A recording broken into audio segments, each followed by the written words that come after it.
Baahubali tickets mania నభూతో నా భవిష్యత్ అన్నట్టుగా తయారైంది. ఏ నలుగురు కలుసుకున్నా బాహుబలి టాపికే. నీకు టికెట్ దొరికిందా అంటే దొరికిందా అంటూ ఆరాలు తీసుకుంటున్నారు. పొరపాటున ఎవరికైనా టికెట్ దొరికితే అదేదో వరల్డ్ రికార్డ్ క్రియేట్ చేసినట్టు ఫేస్బుక్ లోను ట్విట్టర్ లోను పోస్ట్ చేస్తున్నారు. బాహుబలి టికెట్ దొరకడం ఇప్పుడు వింతల్లోకెల్లా పెద్ద వింత అయిపోయింది. సినిమా చూసే అభిమానులే సడన్ గా పెరగలేదు, థియేటర్లు తగ్గలేదు. మరి టికెట్స్ కోసం ఎందుకింత హడావిడి అంటే ప్రపంచవ్యాప్తంగా 4000 థియేటర్స్ కి పైనే బాహుబలి విడుదలవుతోంది. రెండు రాష్ట్రాల్లోనూ కలిపి 1400 థియేటర్స్ లో బాహుబలిని ప్రదర్శిస్తున్నారు. ఇది టాలీవుడ్ రికార్డ్. విడుదలకు 4 రోజుల ముందే అడ్వాన్స్ బుకింగ్ పెట్టారు. ఆన్లైన్ లో బుకింగ్ తెరిచిన 5 నిమిషాల్లోనే టికెట్స్ అన్ని అయిపోయాయి అని చూపిస్తోంది. దాంతో సగటు సినీ అభిమానికి నిరాశే ఎదురైంది. కేవలం 20% టికెట్స్ మాత్రమే ఆన్లైన్ లో అందుబాటులో ఉంచారు. మరో 20% థియేటర్ యజమానుల చేతుల్లో ఉంటాయి. మిగిలిన 60% నిర్మాతలు, డిస్ట్రిబ్యూటర్స్ హ్యాండ్ ఓవర్ చేసుకున్నారని సమాచారం. ఎప్పుడూ లేనిది వాళ్ళకెందుకని టికెట్స్ అని ఆరా తీస్తే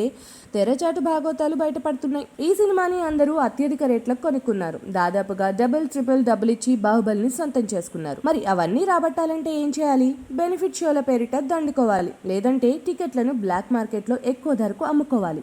ఇప్పుడు ఆ దందానే నడుస్తోంది. హైదరాబాద్ మొత్తం మీద దాదాపుగా 15 థియేటర్స్ లో బెనిఫిట్ షోలు నిర్వహించడానికి అనుమతులు అందుకున్నారు. టికెట్ విలువ 1500 రూపాయల నుంచి 2500 వరకు ఉంది. ఫ్రైడే మార్నింగ్ షో నుంచి సండే వరకు ఏ షో చూడాలన్నా టికెట్ కాస్ట్ 500 అంటున్నారు. ఆన్లైన్ లో కూడా ఎప్పుడూ లేని విధంగా టికెట్ ధర 500 చేశారంటే పరిస్థితి అర్థం చేసుకోవచ్చు. అంటే టికెట్ కాస్ట్ అమాంతం పెంచేసి పెట్టిన పెట్టుబడి 3 రోజుల్లోనే రాబట్టుకోవడానికి వేసిన ప్లాన్ ఇది. టికెట్స్ లేవంటూ సినిమాకి ముందే ఓ హైప్ క్రియేట్ చేసి ఎంత ఇచ్చైనా సరే బాహుబలి టికెట్ సంపాదించాలి అనుకునేలా చేసి 100 రూపాయల టికెట్ ని 500కు అంటగట్టే ప్లాన్ వేశారన్నమాట. ప్రస్తుతం అధికారంలో ఉన్న కొంతమంది నేతలు ఈ టికెట్స్ కోసం భారీ ఎత్తున డిమాండ్స్ చేస్తున్నట్టు విశ్వసనీయ వర్గాల సమాచారం. మల్టీప్లెక్స్ లో ప్రతి షోకి ఇన్ని టికెట్స్ తమకు కేటాయించాలంటూ ముందే నిర్మాతల్ని అడిగేశారట. వాళ్లకు ఇచ్చిన తరువాతే టికెట్స్ అమ్ముకోవాలట. పాలకపక్షమే డిమాండ్ చేస్తే నిర్మాతలు ఇక చేసేదే ఉంది. అందుకే వాళ్ళకంటూ కొన్ని టికెట్స్ తీసి పెట్టేశారు మన వాళ్ళు. పోలీస్ డిపార్ట్మెంట్ కూడా ఏం తక్కువ తినలేదు. వాళ్ళ వాటా కూడా టికెట్స్ రూపంలో వెళ్లిపోతోందని తెలుస్తోంది.